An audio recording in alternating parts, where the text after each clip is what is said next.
നമസ്കാരം. ഇപ്പോൾ ഒരു വാർത്ത പത്രങ്ങളിലൊക്കെ സജീവമായി വന്നിട്ടുണ്ട്. ആ വാർത്ത വന്നത് 2024 ഓഗസ്റ്റ് 15-നാണ്. ആ വാർത്ത ആന്റിമണി എന്ന ഒരു റെയർ എർത്ത് മിനറലിനെ കുറിച്ചാണ്. ആ മിനറലിന്റെ കയറ്റുമതി പൂർണ്ണമായും ഞങ്ങൾ അവസാനിപ്പിക്കുന്നു എന്ന് ചൈന ഇറക്കിയ പത്രക്കുറിപ്പാണ് ആ വാർത്തയിലുള്ളത്. ശരിക്കും ഈ ആന്റിമണിയും ചൈനയും നമ്മളൊക്കെ തമ്മിൽ എന്തെങ്കിലും ബന്ധമുണ്ടോ? ആന്റിമണി പീരിയോഡിക് ടേബിളിൽ 51ാമത്തെ നമ്പറുള്ള ഒരു മിനറലാണ്. ഈ ആന്റിമണി അമേരിക്കയ്ക്കും ജപ്പാനും ചൈനയ്ക്കും ഇന്ത്യക്കും ഒന്നല്ല, ഒട്ടുമുക്കാൽ രാജ്യങ്ങൾക്കും ആവശ്യമുള്ള സംഭവമാണ്. നമ്മുടെ TV സ്ക്രീനുകളിൽ ചെറിയ ബബിൾസ് ഒക്കെ വരുമല്ലോ, ആ ബബിൾസ് ഇല്ലാതാക്കണമെങ്കിൽ ആന്റിമണിയും ഓക്സിജനും തമ്മിൽ പ്രവർത്തിക്കണം. അതുകൊണ്ട് തന്നെ എല്ലാ TV സ്ക്രീനുകളുടെ നിർമ്മാണത്തിലും ആന്റിമണി ഉപയോഗിക്കുന്നുണ്ട്. നമ്മളെല്ലാവരും എല്ലാ ഉപകരണങ്ങളിലും സെമി കണ്ടക്ടേഴ്സ് ഉപയോഗിക്കും. അതിൽ ഒരു ഘടകം ഈ ആന്റിമണിയാണ്. ന്യൂക്ലിയർ ആയുധങ്ങളുടെ നിർമ്മാണത്തിലും എന്ന് വേണ്ട ഒട്ടുമുക്കാൽ സംഭവങ്ങളിലും ആന്റിമണി അനിവാര്യമാണ്. ശരിക്കും അമൂല്യവും അപൂർവവുമാണ് ആന്റിമണി. ആ ആന്റിമണിയുടെ ഉൽപാദനത്തിലും വിതരണത്തിലും വല്ലാത്തൊരു മേൽക്കോയ്മ ചൈനയ്ക്കുണ്ട്. ലോകത്തുള്ള ആന്റിമണിയുടെ ശേഖരത്തിൽ 90% ചൈനയിലാണ്. അതുകൊണ്ട് തന്നെ ആന്റിമണിയുടെ മൈനിങ്ങിലും അതിൻ്റെ റിഫൈനിങ്ങിലും അതുപയോഗിച്ചുള്ള അനവധി പ്രോഡക്റ്റിന്റെ നിർമ്മാണത്തിലും അതിന്റെ ടെക്നോളജിയിലും ചൈനയ്ക്ക് മേൽക്കോയ്മയുണ്ട്. ഈ ആന്റിമണിയും സൈന്യവും തമ്മിൽ ശരിക്കും ബന്ധമുണ്ട്. സൈനിക ആവശ്യങ്ങൾക്ക് ഉപയോഗിക്കുന്ന ബുള്ളറ്റ് മുതൽ മിസൈൽ വരെയുള്ള എല്ലാ സംഭവങ്ങളുടെ പിന്നിലും ആന്റിമണിയുടെ സാന്നിധ്യമുണ്ട്. ഇലക്ട്രോണിക് എക്യുപ്മെന്റുകൾ എവിടെയൊക്കെ ഉണ്ടോ അവിടെയെല്ലാം ആന്റിമണി ഉണ്ടാവും. ആന്റിമണി ചൈനയുടെ ഒരു തുറുപ്പ് ചീട്ടായി മാറുകയാണ്. യഥാർത്ഥത്തിൽ ആന്റിമണി നിരോധനം ചൈന പെട്ടെന്നങ്ങ് പ്രഖ്യാപിച്ചതല്ല. 2023 തന്നെ അതിന്റെ സൂചനകൾ ചൈന നൽകിയിരുന്നു. ഈ സംഭവവുമായി ബന്ധിപ്പിച്ചുകൊണ്ടാണ് ഒരു കാര്യം നമ്മൾ ചർച്ച ചെയ്യേണ്ടത്. ശരിക്കും ചൈന ലോകത്തെ കീഴടക്കാൻ പോവുകയാണോ? ശരിക്കും ക്രിട്ടിക്കലായിട്ടുള്ള മിനറൽസിന്റെ കാര്യം വരുമ്പോൾ ചൈന ഒരു വല്ലാത്ത കുത്തക സ്വഭാവമുള്ള രാജ്യമായി മാറും. ആ മിനറൽസിന്റെ ഉൽപാദനത്തിൽ മാത്രമല്ല, ആ മിനറൽസുമായി ബന്ധപ്പെട്ടുകൊണ്ട് ഡെവലപ്പ് ചെയ്തിരിക്കുന്ന ഏതൊരു ഉപകരണത്തിന്റെ നിർമ്മാണത്തിലും അതിന്റെ ടെക്നോളജിയിലും ചൈനയ്ക്ക് വൻ സ്വാധീനമുണ്ട്. റെയർ എർത്ത് എന്ന് പറയുമ്പോൾ ലിഥിയവും ഗാലിയവും ജർമേനിയവും ആന്റിമണിയും ഒക്കെ പെടും. ഈ പറഞ്ഞ റെയർ എർത്ത് മിനറൽസുമായി ലോകം ശരിക്കും കണക്റ്റഡ് ആണ്. ഇവയില്ലെങ്കിൽ ലോകത്തിന് മുന്നോട്ട് പോകാൻ കഴിയില്ല എന്നതാണ് സത്യം. പക്ഷേ ഈ റെയർ എർത്ത് മിനറൽസിന്റെ ഉൽപാദന മേഖലയിലാണെങ്കിലും വിതരണ മേഖലയിലാണെങ്കിലും അതിന്റെ ടെക്നോളജി ഡെവലപ്പ് ചെയ്ത മേഖലയിലാണെങ്കിലും ആ ടെക്നോളജി ഉപയോഗിച്ചുകൊണ്ട് മറ്റ് ഉൽപ്പന്നങ്ങൾ ഉണ്ടാക്കിയിരിക്കുന്ന മേഖലയിലാണെങ്കിലും ചൈന വൻതോതിൽ അവരുടെ സ്വാധീനം ഉറപ്പിച്ചിരിക്കുന്ന ഈ സമയത്താണ് ചൈന ആന്റിമണി നിരോധനവുമായി മുന്നോട്ട് വന്നിരിക്കുന്നത്. ചൈനയുടെ ഈ റെയർ എർത്തിൽ മേലുള്ള ഈ ആധിപത്യം US-നെയും ഓസ്ട്രേലിയയും യൂറോപ്യൻ യൂണിയനെയും ജപ്പാനെയും ഇന്ത്യയും വല്ലാതെ കുഴക്കിയിരിക്കുകയാണ്. ഞാൻ ഈ പറഞ്ഞ ഒരു രാജ്യത്തിനും ചൈനയുമായി ബന്ധപ്പെട്ടല്ലാതെ മുന്നോട്ട് പോകാൻ പറ്റാത്ത ഒരു സാഹചര്യത്തിലേക്ക് കാര്യങ്ങൾ എത്തുകയാണ്. ചൈന ഈ റെയർ എർത്ത് മെറ്റൽസും മിനറൽസുമായി ബന്ധപ്പെട്ട് ഒരു ഭീഷണിയായി മാറുമെന്നുള്ളതിൻ്റെ ആദ്യത്തെ ലക്ഷണം കാണുന്നത് 2010-ലാണ്. അന്ന് ജപ്പാന്റെ ഒരു കപ്പൽ ചൈനയുടെ ഒരു ട്രാവലറുമായി കൂട്ടിയിടിച്ചിരുന്നു. ശരിക്കും ആ സംഭവം ജപ്പാനും ചൈനയും തമ്മിൽ ഒന്ന് ഉരസുന്നതിനിടയായി. ചൈന സിമ്പിളായിട്ട് ഒരു കാര്യം ഉടൻ അനൗൺസ് ചെയ്തു. ജപ്പാനിലേക്കുള്ള റെയർ എർത്ത് മെറ്റൽസിൻ്റെയും മിനറൽസിൻ്റെയും കയറ്റുമതി ഞങ്ങളിതാ അവസാനിപ്പിക്കുന്നു. അങ്ങനെ ഒരു പ്രഖ്യാപനമാണ് അന്ന് ചൈന നടത്തിയത്. ചൈനയുടെ ആ റെയർ എർത്ത് മിനറൽസിനെ ഡിപ്പെൻഡ് ചെയ്ത് ഇലക്ട്രോണിക് ഉപകരണങ്ങൾ ഉണ്ടാക്കുന്ന ജപ്പാൻ അക്ഷരാർത്ഥത്തിൽ പെട്ടുപോയ ഒരു നിമിഷമാണത്. ശരിക്കും ചൈന ലോകത്തിന് മുന്നിൽ അവരുടെ ശക്തി എന്തെന്ന് കാണിച്ച ഒരു സൂചന പണിമുടക്കായിരുന്നു അതെന്ന് വേണമെങ്കിൽ നമുക്ക് പറയാം. അതിന്റെ ഒരു ബാക്കി പത്രമാണ് ഇപ്പോൾ നമ്മൾ കാണുന്ന ഈ ആന്റിമണി നിരോധനം. ചൈനയും US-ഉം തമ്മിൽ പലപ്പോഴും കച്ചവട താല്പര്യങ്ങളുടെ പേരിൽ ഒന്ന് ഉരസാറുണ്ട്. ആ ഉരസിൽ ഒന്ന് ശക്തമായി വന്ന വർഷമാണ് 2023. 2023 US-ന്റെ ആവശ്യപ്രകാരം നെതർലൻഡ്സ് ചൈനയിലേക്കുള്ള സെമി കണ്ടക്ടർ എക്യുപ്മെന്റുകളുടെ കയറ്റുമതി ഏതാണ്ട് അവസാനിപ്പിച്ചു. അതിൽ അവർ ഒരു നിരോധനം കൊണ്ടുവരികയായിരുന്നു, ഒരു ഉപരോധം. ആ ഉപരോധത്തോട് ചൈന പ്രതികരിച്ചത് രസകരമായ ഒരു രീതിയിലാണ്. ചൈന ഗാലിയവും അതുപോലെ ജർമ്മനിയും യൂറോപ്യൻ യൂണിയനിലേക്കും US-ലേക്കും കയറ്റുമതി ചെയ്യുന്നത് പൂർണ്ണമായും നിർത്തിവെക്കുകയാണ് അതിന്റെ ഫലമായി ചെയ്തത്. ഈ ഗാലിയവും അതുപോലെ ജർമ്മനിയും US-നും യൂറോപ്യൻ യൂണിയനും ഇന്ത്യക്കും ജപ്പാനും എന്നല്ല മിക്കവാറും എല്ലാ രാജ്യങ്ങൾക്കും ശരിക്കും ആവശ്യമുള്ളതാണ്. നമ്മുടെ ന്യൂക്ലിയർ ഉൽപ്പന്നങ്ങൾക്ക് പോലും ഇവ ആവശ്യമുണ്ട്. സകല സോളാർ ഉൽപ്പന്നങ്ങൾക്കും സകല കമ്പ്യൂട്ടർ നിർമ്മിത ചിപ്പുകൾക്കും ഒക്കെ ഈ ഗാലിയവും അതുപോലെ ജർമ്മനിയും കൂടിയേ തീരും. ഗാലിയത്തിന്റെയും ജർമ്മനിയത്തിന്റെയും ഉൽപാദനത്തിനും വിതരണത്തിലും ചൈനയ്ക്ക് ഒരു അവസാന വാക്കുണ്ട്. ആ കാര്യം ഉപയോഗിച്ചുകൊണ്ട് അവയുടെ ഉൽപാദന വിതരണ മേഖലയിൽ ചൈന ഇടപെട്ടപ്പോൾ ലോകത്തെ എല്ലായിടത്തുമുള്ള കമ്പ്യൂട്ടർ ചിപ്പിന്റെ നിർമ്മാണമാണ് അവതാളത്തിലായത്. ഈ സംഭവവുമായി ബന്ധിപ്പിച്ചുകൊണ്ട് ഒരു കാര്യം നിങ്ങളൊക്കെ ശ്രദ്ധിക്കേണ്ടതുണ്ട്. ഇന്ത്യയിലെ വേദാന്ത കമ്പനി ഗുജറാത്തിൽ 1 ലക്ഷം കോടി രൂപയുടെ ഒരു പദ്ധതി അനൗൺസ് ചെയ്തിരുന്നു. ചിപ്പ് നിർമ്മാണമാണ് ആ പദ്ധതി. ലോകത്തിലെ ഏറ്റവും പ്രമുഖരായ ചിപ്പ് നിർമ്മാതാക്കളുമായി ബന്ധപ്പെട്ടുകൊണ്ട് ഗുജറാത്തിൽ ഒരു ചിപ്പ് നിർമ്മാണ യൂണിറ്റ് ആരംഭിക്കുക എന്നുള്ളതായിരുന്നു നമ്മുടെ ദൗത്യം. പ്രധാനമന്ത്രി നരേന്ദ്രമോദി വലിയ പ്രസ്താവനയ്ക്ക് അതുമായി ബന്ധിപ്പിച്ച് നടത്തിയുണ്ടായി. ആ പ്രസ്താവന പുറത്തു വന്ന് ഏതാനും മണിക്കൂറുകൾ കഴിഞ്ഞപ്പോഴാണ് ചൈന ജർമ്മനിയും ഗാലിയവും കയറ്റുമതി ചെയ്യുന്നത് പൂർണ്ണമായും നിരോധിക്കുന്നത്. നമ്മൾ സ്ഥാപിക്കാൻ പോയ ആ ചിപ്പ് നിർമ്മാണ ഫാക്ടറിയുടെ ഏറ്റവും അടിസ്ഥാന ഘടകം എന്ന് പറയുന്നത് ഈ ഗാലിയും ജർമ്മനിയൊക്കെയാണ്. അതില്ലെങ്കിൽ ചിപ്പ് നമുക്ക് നിർമ്മിക്കാൻ പറ്റില്ല. ഈ കാര്യം മനസ്സിലാക്കിയതും ഇന്ത്യയിലെ വേദാന്ത ഗ്രൂപ്പുമായി സഹകരിക്കാമെന്ന് പറഞ്ഞ വിദേശ സ്ഥാപനങ്ങൾ പെട്ടെന്ന് ആ പദ്ധതി പിന്മാറി. അതിന്റെ ഫലമായി 1 ലക്ഷം കോടി മുടക്കുമുതലിൽ ഗുജറാത്തിൽ ആരംഭിക്കാമെന്ന് നമ്മൾ അനൗൺസ് ചെയ്ത ആ പദ്ധതി മുടങ്ങുകയും ചെയ്തു. ചൈന എത്ര വിദഗ്ധമായി കാര്യങ്ങൾ തീരുമാനിക്കുന്നുള്ളതിന്റെ വ്യക്തമായ ഒരു ഉദാഹരണമാണ് ഈ സംഭവം. 2023 തന്നെ മറ്റൊരു സംഭവം കൂടി ഉണ്ടായി.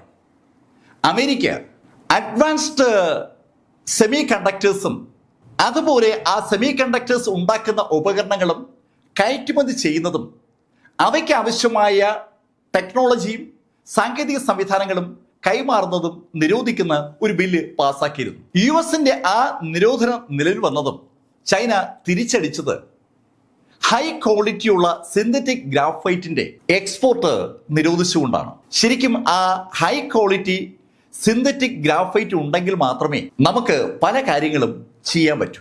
ഈ ഹൈ ക്വാളിറ്റി സിന്തറ്റിക് ഗ്രാഫൈറ്റ് അനിവാര്യമായും ആവശ്യമുള്ള മേഖല ഇലക്ട്രിക് വെഹിക്കിളുകളാണ്. അമേരിക്കയിലെ മുടിചൂട മന്നന്മാരാണ് ടെസ്ല കമ്പനി. ആ ടെസ്ല കമ്പനി ഉൽപ്പാദിപ്പിക്കുന്ന ഇലക്ട്രിക് വെഹിക്കിൾക്ക് ഈ ഗ്രാഫൈറ്റ് കൂടിയേ തീരും. ആ ഗ്രാഫൈറ്റിന്റെ നിർമ്മാണവും വിതരണവും കൺട്രോൾ ചെയ്യുന്ന ചൈന അത് നിർത്തിവെച്ചതോടുകൂടി ടെസ്ല ശരിക്കും പെട്ടുപോയെന്ന് പറയാം. ടെസ്ല മാത്രമല്ല, ലോകത്തെമ്പാടുമുള്ള ഇലക്ട്രിക് വെഹിക്കിളിന്റെ നിർമ്മാതാക്കൾ ഏതാണ്ട് അടിയുറവ് പറഞ്ഞ ഒരു സംഭവമാണത്. നോക്കുക, ഇലക്ട്രിക് വാഹനങ്ങൾ ലോകത്തെമ്പാടും സജീവമായി വരുമ്പോൾ ആ ഇലക്ട്രിക് വാഹനങ്ങൾ നിരത്തിൽ ഇറങ്ങണമോ വേണ്ടയോ എന്ന് തീരുമാനിക്കുന്ന രാജ്യമായി ചൈന മാറുന്നു എന്നാണ് ഈ പറഞ്ഞതിൻ്റെ അർത്ഥം. ഇലക്ട്രിക് വെഹിക്കിളിൽ മാത്രമല്ല ഈ ഹൈ സിന്തറ്റിക് ആയിട്ടുള്ള ഗ്രാഫൈറ്റ് ഉപയോഗിക്കുന്നത്. ന്യൂക്ലിയർ റിയാക്ടറുകളിലും ന്യൂക്ലിയർ ഉൽപ്പന്നങ്ങളിലൊക്കെ ഈ സിന്തറ്റിക് ഗ്രാഫൈറ്റ് അനിവാര്യമാണ്. അവിടെയും ചൈന കനിഞ്ഞാൽ മാത്രമേ എന്തെങ്കിലും ചെയ്യാൻ പറ്റൂ. US-ലാണെങ്കിലും ജപ്പാനാണെങ്കിലും യൂറോപ്യൻ യൂണിയനിലെ രാജ്യങ്ങൾക്കാണെങ്കിലും ഇന്ത്യക്കാണെങ്കിലും ന്യൂക്ലിയർ ഉൽപ്പന്നങ്ങൾ അനിവാര്യമാണ്.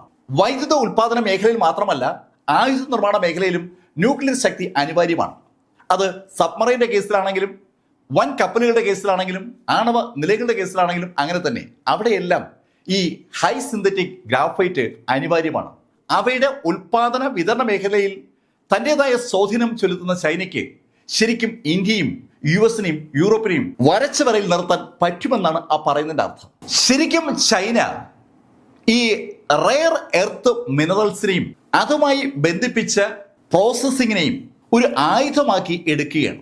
ലോകത്തിന്റെ മുന്നിൽ അവർ ഒരു വല്ലാത്ത അപ്രമാദിത്വം ആ മേഖലയിൽ നേടിയിട്ടുണ്ട്. ഈ റെയർ എർത്ത് മെറ്റൽസും മിനറൽസും ഹനനം ചെയ്ത് എടുക്കുന്നതിൽ മാത്രമല്ല, അതിനെ പ്രോസസ് ചെയ്യുന്നതിലും ചൈന ഒരുപാട് ദൂരം മുന്നേറിയിരിക്കുകയാണ്. ചൈനയുമായി കമ്പയർ ചെയ്യുമ്പോൾ ലോക രാജ്യങ്ങൾ ഒരുപാട് പടികൾ പുറകിലാണ്. ആ പ്രോസസ്സിംഗ് എന്ന് പറയുന്നത് ശരിക്കും വലിയൊരു സംഭവമാണ്. നമ്മുടെ ഈ ഇന്ത്യയിലും ഒരുപാട് അളവിൽ റെയർ എർത്ത് മിനറൽസ് ഉണ്ട്. പക്ഷെ അതിനെ മൈൻ ചെയ്തെടുക്കാനും പ്രോസസ് ചെയ്യാനുമുള്ള ടെക്നോളജിയാണ് നമ്മുടെ കൈവശമില്ലാത്തത്. ആ ടെക്നോളജി ഇപ്പോൾ ചൈനയുടെ കൈവശമുണ്ട്. ആ ടെക്നോളജി ഉപയോഗിച്ചുകൊണ്ടാണ് ചൈന ആഫ്രിക്കൻ രാജ്യങ്ങളെ മുഴുവൻ വരുതിയിലാക്കിയിരിക്കുന്നത്. ആഫ്രിക്കൻ രാജ്യങ്ങളിൽ നിന്ന് കുഴിച്ചെടുക്കപ്പെടുന്ന മിനറൽസ് അവിടെ നിന്ന് ചൈനയിലേക്ക് കൊണ്ടുവരാനുള്ള ആ റൂട്ടിലുള്ള കപ്പലുകൾ ചൈനയ്ക്ക് സ്വന്തമാണ്. നോക്കുക, കുഴിച്ചെടുക്കുന്ന സ്ഥലം മുതൽ അത് ചൈനയിലെ ഫാക്ടറിയിൽ എത്തുന്നവരെയുള്ള റൂട്ട് അവർക്ക് ക്ലിയർ ആണ്. ചൈനയിൽ എത്തിയാലോ ആ മിനറൽസിനെ അതീവ മനോഹരമായ ഉൽപ്പന്നങ്ങളായി കൺവേർട്ട് ചെയ്യാനുള്ള ടെക്നോളജിയും അവർക്ക് സ്വന്തമാണ്. ആ ടെക്നോളജി സ്വന്തമായതുകൊണ്ട് തന്നെ അവർ പറയുന്ന കാര്യങ്ങൾ ലോകത്ത് എവിടെയും നടപ്പിലാക്കാൻ കഴിയുമെന്ന ശൈലിയിലേക്ക് ചൈന മാറിയിരിക്കുകയാണ്. അത് ശരിക്കും ലോകത്തിന് ഒരു ഭീഷണി തന്നെയാണ്. ന്യൂക്ലിയർ മേഖലയിൽ, ഇലക്ട്രിക് വെഹിക്കിൾ മേഖലയിൽ, സോളാർ മേഖലയിൽ, അതുപോലെ ഇലക്ട്രോണിക് ഉൽപ്പന്നങ്ങളുടെ മേഖലയിൽ, ഇതിനും അപ്പുറത്തേക്ക് ഫാർമസി മേഖലയിൽ, അതായത് മരുന്നിന്റെ ഉൽപാദന വിതരണ മേഖലയിലും നമുക്ക് ഈ റെയർ എർത്ത് മിനറൽസ് കൂടിയേ തീരും. ഇന്ത്യ വൻതോതിൽ മരുന്ന് ഉൽപ്പാദിപ്പിക്കുന്ന രാജ്യമാണ്. ആ മരുന്ന് ഉൽപാദനം നേരെ ചൊവ്വെ നടക്കണമെങ്കിൽ ചൈന കനിയണം എന്നതാണ് സത്യം. ശരിക്കും ഇന്ത്യ ചൈനയെ വല്ലാതെ ഡിപ്പെൻഡ് ചെയ്ത് നിൽക്കുകയാണ്. ചൈനയിൽ നിന്ന് 2023 കോബാൾട്ടും നിക്കലും കോപ്പറും വാങ്ങാനായി ഇന്ത്യ മുടക്കിയത് 34,000 കോടി രൂപയാണ്. വെറും 3 മിനറൽസ് വാങ്ങാൻ വേണ്ടി 34,000 കോടി രൂപ മുടക്കിയ നമ്മൾ ഫാർമ മേഖലയിലേക്ക് മുടക്കിയിരിക്കുന്നത് ഏകദേശം 1 ലക്ഷം കോടി രൂപയാണ്. ഇത്രയും സംഖ്യ മുടക്കിയാണ് ഇന്ത്യ ചൈനയിൽ നിന്ന് പലതും വാങ്ങുന്നത്. റോഡ് നിർമ്മാണത്തിലും വൻ നിർമ്മാണ മേഖലകളിലൊക്കെ ചൈനയുടെ ഇൻവെസ്റ്റ്മെന്റ് ഇന്ത്യക്കകത്തുണ്ട്.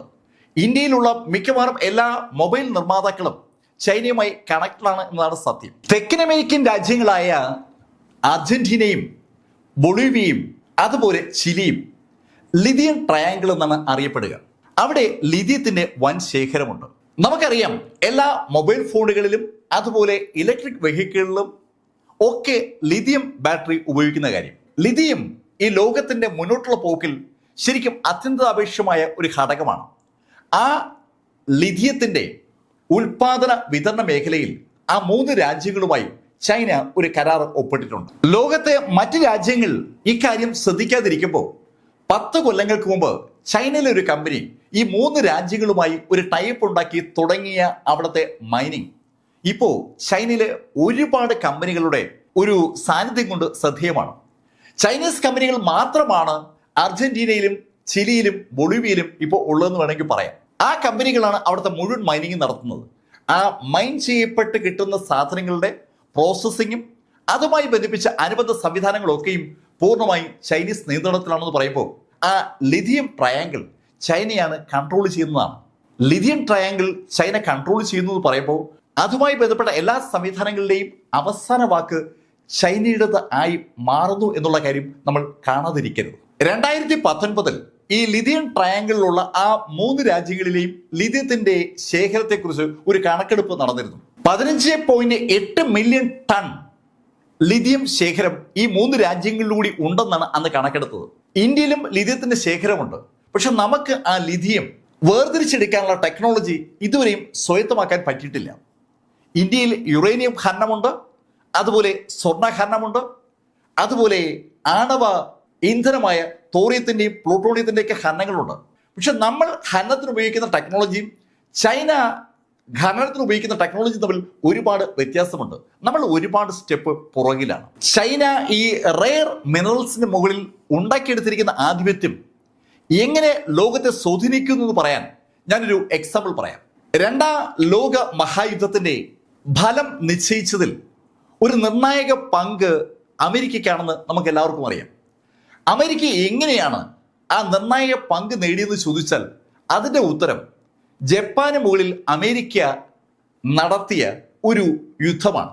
ആ യുദ്ധത്തെക്കുറിച്ച് പറയുമ്പോൾ നമ്മുടെ എല്ലാവരുടെയും മനസ്സിലേക്ക് ആദ്യം കടന്നു വരിക ഹിരോഷിമയിലും നാഗസാക്കിയിലും വീണ ബോംബുകളാണ്. എന്നാൽ അതല്ല അമേരിക്ക നടത്തിയ യുദ്ധം. അമേരിക്ക നടത്തിയ യുദ്ധം എന്ന് പറയുന്നത് ജപ്പാന് മുകളിൽ ഒരു നിരോധനമാണ്.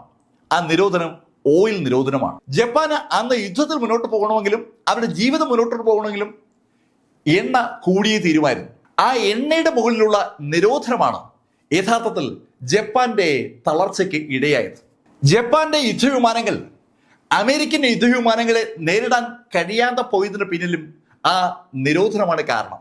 ശരിക്കും ജപ്പാനെ അമേരിക്കയുടെ ആ ഇന്ധന നിരോധനം വലച്ചു എന്നാണ് സത്യം.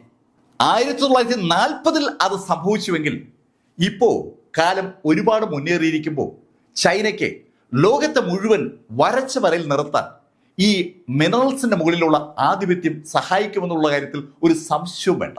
ലോകത്തെ എല്ലായിടത്തും ഫാർമ കമ്പനികൾ വളർന്നു വരികയാണ്. അതുപോലെ ഇന്ത്യയിലും ഫാർമ കമ്പനികൾ വളർന്നു വരുന്നുണ്ട്. മരുന്ന് ഉൽപാദന വിതരണ മേഖലയിൽ ഇന്ത്യ ഒരു വൻ സംഭവമാണ്. പക്ഷേ ഇന്ത്യ ഉൽപ്പാദിപ്പിക്കുന്ന ആ മരുന്നുകളുടെ ഇൻഗ്രീഡിയൻസ് അത് തരുന്നത് ചൈനയാണ്. ചൈനയിലെ ഇൻഗ്രീഡിയൻസ് ഇവിടെ വന്നില്ലെങ്കിൽ നമ്മുടെ മരുന്ന് ഉൽപ്പാദനം നടക്കത്തില്ല. അതാണ് സാഹചര്യം. ഇത് തന്നെയാണ് ബാറ്ററിയിൽ ഓടുന്ന സകല ഇലക്ട്രിക് വാഹനങ്ങളുടെ അവസ്ഥ. ചൈന സഹായിച്ചില്ലെങ്കിൽ ഇലക്ട്രിക് വാഹനങ്ങൾ നിരത്തിൽ ഇറങ്ങില്ല. ചൈന സഹായിച്ചില്ലെങ്കിൽ നമ്മുടെ മോണിറ്ററുകൾ ഒന്നും വർക്കാവില്ല. അത് കമ്പ്യൂട്ടറിൻ്റെ ആണെങ്കിലും അതുപോലെ TV-യുടെ ആണെങ്കിലും. നോക്കുക, സകല മേഖലയിലും ചൈനയുടെ ഒരു ആധിപത്യം വരികയാണ്. ചൈന സഹായിച്ചില്ലെങ്കിൽ ഒരു രാജ്യത്തിൻ്റെയും ഒരു യുദ്ധ ഉപകരണങ്ങളും വർക്കാവത്തില്ല. ചൈന സഹായിച്ചില്ലെങ്കിൽ മിസൈലുകൾ പറന്നു പോങ്ങില്ല. എന്ന് പറഞ്ഞാൽ സകല മേഖലയിലും റെയർ എർത്തിന്റെ മുകളിലുള്ള കൺട്രോളിലൂടെ ചൈന ആധിപത്യം ഉറപ്പിക്കുകയാണ്. ഇതൊരു അപകടമാണ്. ഒരു രാജ്യം ലോകത്തെ മുഴുവൻ രാജ്യങ്ങളെയും നിയന്ത്രിക്കുന്നത് ശരിക്കും അനുവദിക്കാൻ പറ്റുന്ന ഒരു കാര്യമല്ല. ഈ കാര്യം ആദ്യം മനസ്സിലാക്കിയ രാജ്യങ്ങളിൽ ഒന്ന് ഓസ്ട്രേലിയയാണ്. 2024 ജൂൺ 2 ഓസ്ട്രേലിയൻ സർക്കാർ ഒരു ഓർഡർ ഇറക്കിയിരിക്കുകയാണ്. ഓസ്ട്രേലിയയിലുള്ള 5 പ്രധാനപ്പെട്ട കമ്പനികൾക്കാണ് ആ ഓർഡർ ബാധകമായിരിക്കുന്നത്. ആ 5 കമ്പനികളും ചൈനീസ് കമ്പനികളുമായി ടൈപ്പ് ചെയ്താണ് അവിടെ മൈനിങ് നടത്തുന്നത്. ആ ചൈനീസ് കമ്പനികളെ അവരുടെ പാർട്ട്ണർഷിപ്പിൽ നിന്ന് ഒഴിവാക്കണമെന്നാണ് സർക്കാർ ആവശ്യപ്പെട്ടിരിക്കുന്നത്. ചൈനയെ എത്ര ദൂരത്തേക്ക് മാറ്റാൻ പറ്റുമോ അത്രയും നല്ലത്. അതാണ് ഓസ്ട്രേലിയ മനസ്സിലാക്കിയ കാര്യം. ഇങ്ങനെ മനസ്സിലാക്കിയത് ഓസ്ട്രേലിയ മാത്രമല്ല, US-ഉം യൂറോപ്യൻ യൂണിയൻ രാജ്യങ്ങളും ഇന്ത്യയും ഒക്കെ ഇത് മനസ്സിലാക്കിയിട്ടുണ്ട്. ചൈനയെ അമിതമായി നമ്മൾ ഡിപ്പെൻഡ് ചെയ്താൽ ചൈന അവരുടെ ആവശ്യങ്ങൾക്ക് വേണ്ടി ലോകത്തെ വരച്ച വരയിൽ നിർത്താനുള്ള സാധ്യതയുണ്ടെന്ന് മനസ്സിലാക്കിയിരിക്കുന്ന ലോകരാജ്യങ്ങൾ മറ്റ് പോംവഴികൾ പതുക്കെ പതുക്കെ തേടുകയാണ്. ഈ മിനറൽസിന്റെ സാന്നിധ്യം ചൈനയിൽ മാത്രമല്ല, ലോകത്ത് പല രാജ്യങ്ങളിലും ഉണ്ടാകും. അത് കണ്ടെത്താനും മൈൻ ചെയ്യാനും പ്രോസസ് ചെയ്യാനും ഒക്കെ ലോകരാജ്യങ്ങൾ ഒന്നിച്ചു നിന്നില്ലെങ്കിൽ ചൈന എന്ന ലോക ഭീമന് മുന്നിൽ ലോകം അടിയറവ് പറഞ്ഞു പോകുന്ന ഒരു കാലഘട്ടമാണ് വരുന്നത്. അങ്ങനെ നമ്മൾ പറയുമ്പോഴും ഒരു കാര്യം കൂടി ശ്രദ്ധിക്കേണ്ടതുണ്ട്. അമേരിക്കയുടെ F-35 എയർക്രാഫ്റ്റ് ആണെങ്കിലും അവരുടെ അത്യന്താധുനിക സബ്മറൈൻ ആണെങ്കിലും ശരിക്കും പ്രവർത്തിക്കണമെങ്കിൽ ചൈന കനിയണം എന്നതാണ് സത്യം. ചൈനയുടെ ആ റെയർ എർത്ത് സംവിധാനത്തിന്റെ ഭാഗമായ പല ഉൽപ്പന്നങ്ങളും ഉണ്ടെങ്കിലേ ഈ പറഞ്ഞ F-35 പോലും പറക്കത്തുള്ളൂ. US വളരെ അഹങ്കാരത്തോടുകൂടി പറയാൻ ആഗ്രഹിക്കുകയും പ്രസിദ്ധീകരിക്കുകയും ചെയ്യുന്ന പല വൻ സംഭവങ്ങൾക്കും ചൈനയുടെ സഹായം ആവശ്യമുണ്ടെന്നാണ് ആ സൂചന. US-ന് മാത്രമല്ല, ലോകത്തുള്ള എല്ലാ വൻകിട ശക്തികൾക്കും ചൈനയുടെ റെയർ എർത്ത് കൂടിയേ തീരും. അതിനൊരു പരിഹാരം ഉണ്ടാക്കാനായി ലോകരാജ്യങ്ങൾ ഒരു കൂട്ടായ്മ ഉണ്ടാക്കിയെടുക്കേണ്ട സമയം അതിക്രമിച്ചിരിക്കുകയാണ്. മറ്റാരുടെയും ശ്രദ്ധയപ്പെടാതെ ചൈന കഴിഞ്ഞ കുറേ നാളുകളായി റെയർ എർത്ത് മേഖലയിൽ വൻ നിക്ഷേപം നടത്തിയതിന്റെ ഒരു ആത്യന്തിക റിസൾട്ടാണ് ഇപ്പോൾ അവർ അനുഭവിക്കുന്നത്. ശരിക്കും ചൈന ഈ ലോകത്തെ അവരുടെ കൈപ്പിടിയിലേക്ക് ഏതാണ്ട് ഒതുക്കിക്കൊണ്ടുവരികയാണ്. ഇത് ഒരു അപകടമാണ്.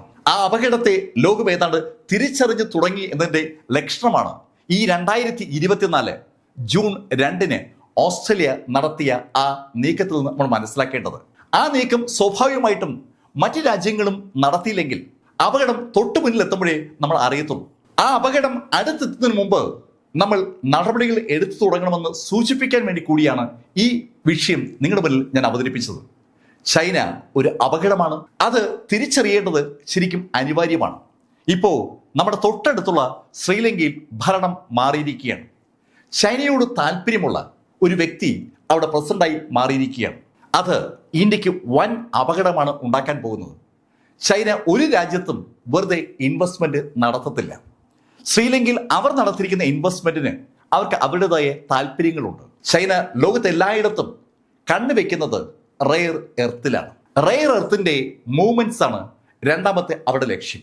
അതിന് പറ്റിയ കപ്പൽശാലകൾ, അതിന് പറ്റിയ തുറമുഖങ്ങൾ, അതൊക്കെ അവരുടെ ടാർഗറ്റാണ്. റെയർ എർത്തിന്റെ മൂവ്മെന്റ്സുമായി ബന്ധിപ്പിച്ചാണ് അവരുടെ എല്ലാ സംഭവങ്ങളും വർക്ക് ചെയ്യുന്നത്. അവർക്കറിയാം ലോകത്തെ നിയന്ത്രിക്കാൻ റെയർ എർത്തിലൂടെ അവർക്ക് പറ്റുമെന്ന്. നമ്മൾ പലതും തിരിച്ചറിയേണ്ട സമയം ആഗതമായിരിക്കുന്നു എന്ന് പറഞ്ഞുകൊണ്ട് ഞാൻ ഈ വീഡിയോ അവസാനിപ്പിക്കുന്നു. ഇതുവരെ ഈ വിഷയത്തെക്കുറിച്ച് നിങ്ങളോട് സംസാരിച്ചത് ലൈഫിൽ നിന്ന് BS ചന്ദ്രമോഹൻ. കമന്റുകൾ ചെയ്യുക. Thank you.